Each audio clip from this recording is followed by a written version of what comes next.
大家好，我是小菜花，今天和大家分享家常简单好吃又营养的饺子。韭菜洗干净沥干水，把韭菜全部切碎，再把切好的韭菜放到一个大碗中，另外拿来一个碗，打入7、8个鸡蛋，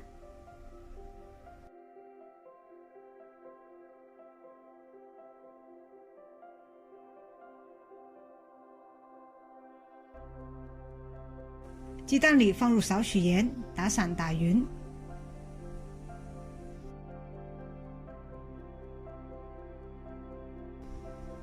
热锅下油，倒入蛋液，边倒边搅拌，快速把蛋液炒至定型，打碎。把炒好的鸡蛋碎放到切好的韭菜里，接着放进一点提前剁好的肉末，再放进一点盐，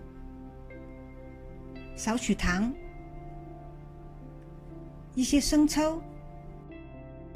一些蚝油调味，喜欢也可以放进一点胡椒粉，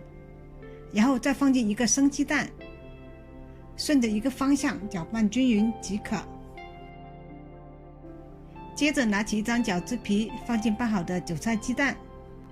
饺子皮沾上些水，合上封口。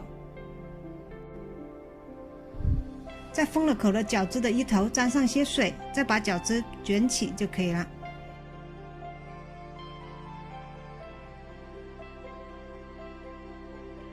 锅中水烧开，放进包好的韭菜鸡蛋，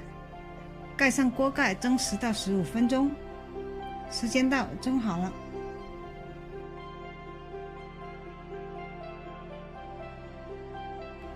今天简单营养又好吃的韭菜鸡蛋饺子就做好了，喜欢我的视频欢迎分享、点赞、关注。